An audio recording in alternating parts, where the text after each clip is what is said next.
मुंबई के अंधेरी पश्चिम स्थित जेस्ट in creative spark office में पहुंचे उत्तर प्रदेश से समाजवादी पार्टी नेता सैयद दानिश, जहां मनीष मौर्य ने सैयद दानिश का फूलों की माला पहनाकर और फूलों का गुलदस्ता देकर स्वागत किया। वहीं मीडिया से बातचीत में सैयद दानिश ने मनीष मौर्य के सामाजिक कार्यों को लेकर उनकी सराहना की। इस दौरान मीडिया से बातचीत में उन्होंने क्या कुछ कहा, ये आपको सुनाते हैं।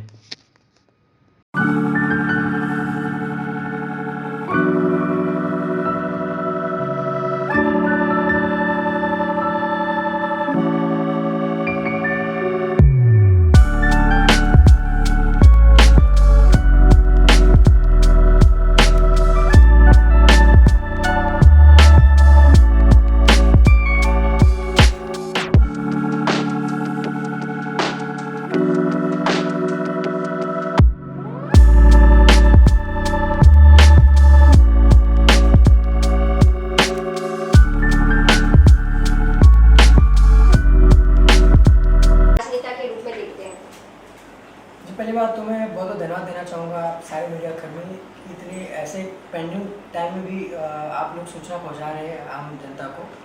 मैं दानिश जी को बहुत दिल से आभार मानता हूँ कि इनकी जो थॉट है, जो इनको राजनीति में आने का, जो लोगों की सेवा करने का मौका है, ये चाहते हैं। इसमें टांडा ज़िले से विधायक प्रत्याशी हैं और मैं इनके लिए बस शुभकामनाएँ देना चाहूँगा और मैं चाहूँगा कि दानिश भाई विजयी हो, वहाँ से लोगों का, जनता का प्यार मिले, सम्मान मिले और ये जनता के लिए कुछ करें।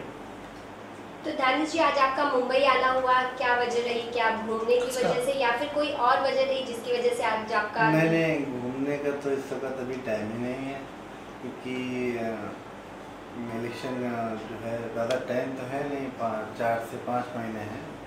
और सबसे पहले तो मैं माननीय मुलायम सिंह यादव जी के जल्द स्वस्थ होने की कामना करूँगा कि वो हॉस्पिटल में है, तो जल्द से जल्द वो स्वस्थ होकर अपने घर को आएँ। और उसके बाद जो भी राजनीति है, जो भी माननीय राष्ट्रीय अध्यक्ष अखिलेश यादव जी द्वारा ली जाएगा, जो भी लिया जाएगा डिसीजन, उस पर हम लोग चलेंगे और चल रहे हैं।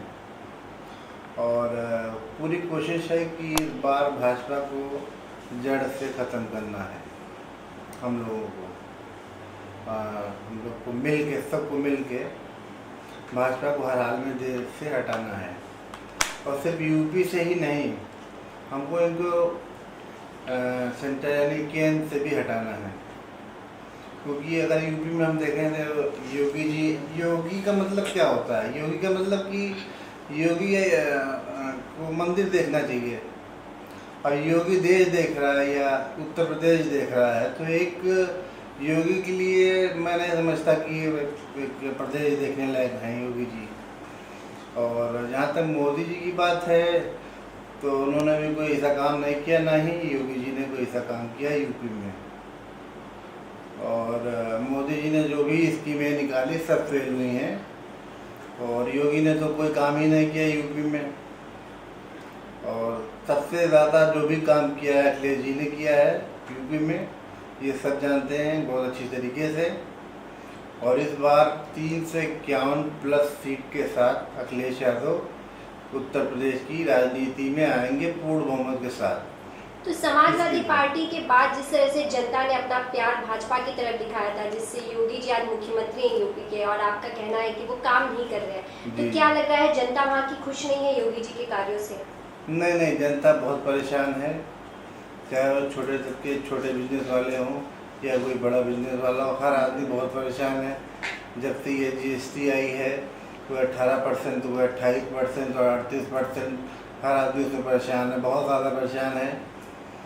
तो और यूपी में कोई काम नहीं हुआ है, ना तो ज़मीनी स्तर से कोई काम हुआ है, ना तो कागजी स्तर से कोई काम हुआ है।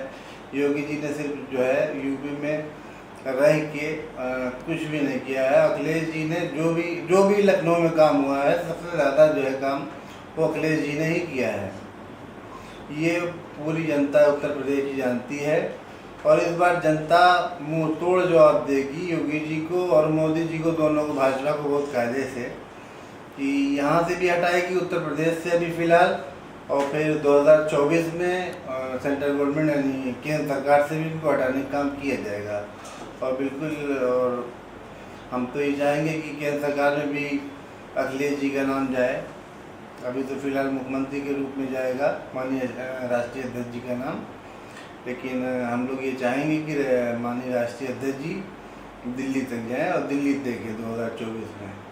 तो आज आपका मुंबई आना हुआ और आप जिस तरह से मनीष मौर्य जी से मिले और एक यूथ के रूप में जिस तरह से मुंबई में काम कर रहे हैं, हर लोगों के लिए लोकप्रिय बने हुए हैं, किस तरह देखते हैं आप मनीष जी को? कितने समय से जानते हैं और किस तरह से आप उनके कार्यों को देख रहे हैं? नहीं, मनीष जी को तो मैं काफ़ी समय से जान रहा हूँ और मनीष जी ने हर मोड़ में मेरा साथ दिया है, चाहे कहीं से भी हो। जिसे कहा जाता है तन मन धन, तीनों चीज़ों से इन्होंने मेरा साथ दिया है। और तो इन्होंने ये सिर्फ याद किया तो मैं कल लखनऊ आया था, पार्टी कार्यालय आया था, तो फिर मुझे ऐसा लगा कि मुझे बॉम्बे जाना चाहिए, तो मैं वहाँ से कल शाम को निकला हूँ, अभी यही बिल्कुल चला आ रहा हूँ। तो आगे भी आप और मनीष जी किस तरह से राजनीति हो या फिर जिस तरह से वो सोशल वर्क करते हैं, क्या उनके साथ आप आगे भी नजर आएंगे लोगों को? जी जी बिल्कुल बिल्कुल, मनीष जी के साथ मैं हर जगह रहूँगा और मनीष जी भी आएंगे, यूपी आएंगे। और मैं आप सबको, जितने भी मीडिया प्रभारी यहाँ हैं, सबको मैं आप लोग को बहुत बहुत धन्यवाद देता हूँ कि आप लोग आए, कवरेज किया आप लोगों ने। और बस एक अपील है सबसे, जितने भी देशवासी हैं, कि इस बार 2023 में हमको सबसे पहले तो राज्य की सरकार को चेंज करना है, उत्तर प्रदेश की। उसके बाद 2024 में हमको केंद्र की सरकार यानी माननीय प्रधानमंत्री नरेंद्र मोदी जी को जड़ से उखाड़ के फेंकना है। इसके लिए हम लोग को किसी भी स्तर तक जाना पड़े, हम जाएंगे।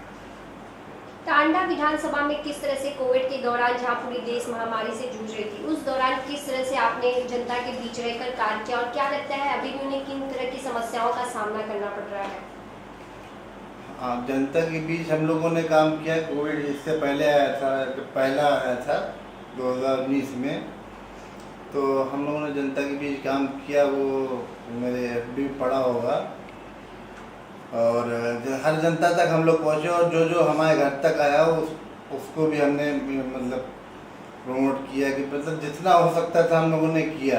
तो हर चीज़ वो दिखाई नहीं जाती, कुछ चीज़ें ऐसी हैं जो मेरे भी पड़ी हुई हैं, फेसबुक पे पड़ी हुई हैं, तो उसको आप देख सकते हैं। और रही टांडा की बात, तो टांडा में इससे पहले मरहूम अजीमुल हक पहलवान साहब वहाँ से विधायक रहे थे। तो वहाँ की जनता की मांग ये है कि हमको पहलवान जैसा ही विधायक चाहिए। और पहलवान जी के अंदर एक चीज़ थी, मरहूम पहलवान जी के अंदर, कि अगर एक मोटरसाइकिल वाला भी चौराहे पे कोई एसओ या कोई बड़ा अधिकारी उसको पकड़ता है, तो कोई भी अगर पहलवान के पास, विधायक जी के पास फ़ोन कर देता था कि विधायक जी मेरी मोटरसाइकिल पकड़ गई है, तो विधायक के अंदर एक चीज़ बहुत बड़ी चीज़ थी कि वो फ़ौरन उस पर रिएक्शन करते थे। हाँ दो फ़ोन दो, हाँ भाई कौन कौन बोल रहा है, कौन अधिकारी है, कहते क्या है, छोड़ो भाई सब घर के हमारे लड़के हैं। तो अब टांडा की जनता वो रहे नहीं। और मैं नहीं समझता कि टांडा में अभी इस तरीके का कोई नेता है। नेता जो भी हैं, एक आध नेता हैं तो बहुत ज़्यादा जज्बाती हैं, तो अभी मैं किसी के ऊपर कुछ तो राजनीति में राजा बनकर राज करना चाहते हैं या एक समाज सेवक बनकर आप जनता के बीच राज करना चाहते हैं? मैं समाज सेवक बन के जनता के बीच में काम करना चाहता हूँ। और मैं ये चाहता हूँ कि जिस तरीके से औरतों की आवाज़ को दबा दिया गया है, खास करके मैं यूपी को लेके बोलूँगा, औरतों की आवाज़ को दबा दिया गया है कि औरतें बाहर निकलती, जैसे 12 साल की लड़की हुई, उसके बाद ये माँ बाप कहते हैं बेटा बाहर निकलो, वरना जो है कोई हाथ लगा देगा या कोई ये ऐसा कर देगा।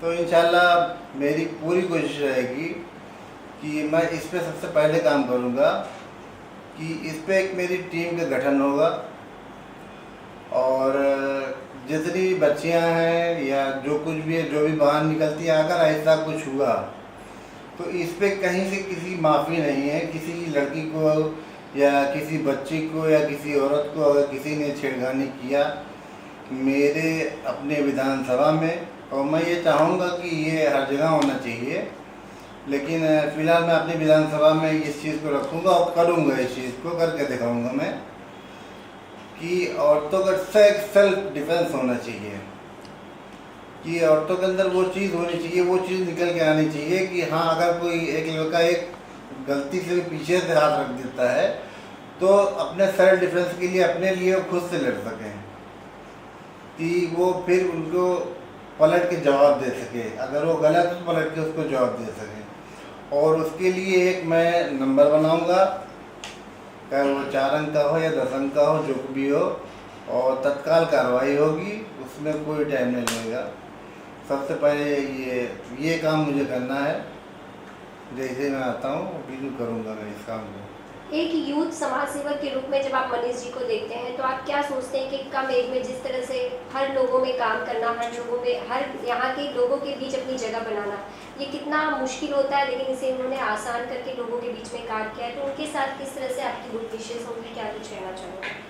नहीं, मनीष जी से जब भी मैंने पहली बार कहा कि मनीष जी मैं जो हूँ अपने विधानसभा टांडा 278 विधानसभा टांडा डिस्ट्रिक्ट अम्बेडकर जिला अम्बेडकर नगर से मैं विधायकी लड़ना चाहता हूँ, और उस वक्त से लेके आज तक मनीष जी ने मुझे मोटिवेट किया है, हर जगह मोटिवेट किया है कि इस तरीके से नहीं, यहाँ इस तरीके से हर चीज़, तो मैं इनका बहुत ही शुक्रगुजार हूँ और इनका मैं एहसानमंद भी हूँ और जीवन भर रहूँगा, क्योंकि इनका हर तरीके से मेरा साथ रहा है।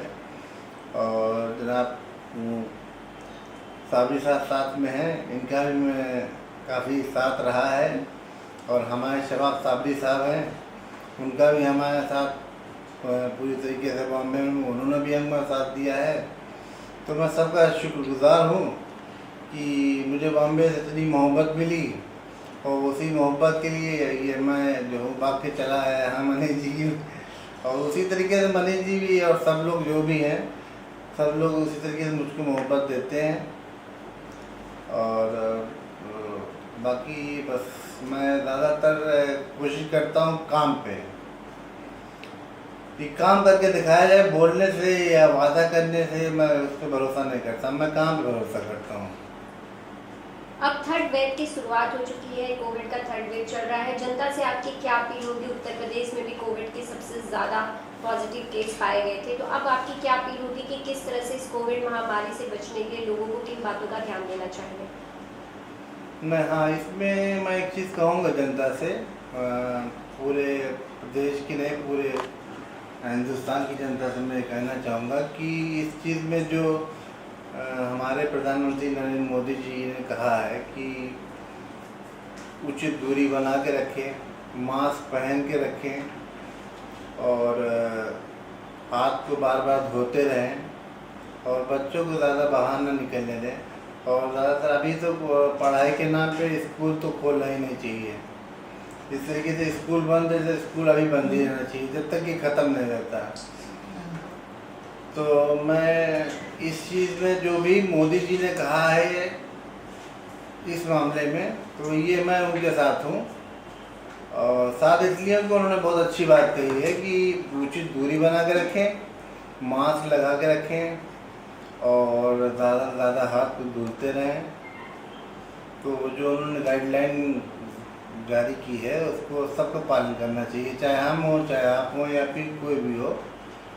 और बच्चों को तो खास करके बाहर ना निकालें, घर के बाहर, बच्चे अभी घर ही में रहें तो ज़्यादा अच्छा है। अभी तीसरी वेव भी आने की देखिए लग तो रहा है कि तीसरी वेव आएगी, और कई जगह सुनने में आया है कि वहाँ केसेस बढ़े हैं, और बॉम्बे में भी सुनने में आया कि बॉम्बे में भी केसेस बढ़े हुए हैं। तो बहरहाल इस चीज़ का ध्यान देना पड़ेगा, जो भी मोदी जी ने कहा है, हमारे प्रधानमंत्री हैं, तो उस चीज़ को हम ऊपर रखते हैं। उन्होंने ये चीज़ बहुत अच्छी कही है कि जो भी कहा है, मैंने उस चीज़ को दोहराया भी 2 बार कहा, तो उस चीज़ को बिल्कुल करना चाहिए, अच्छी बात है। मनीष जी, आपने हमेशा ही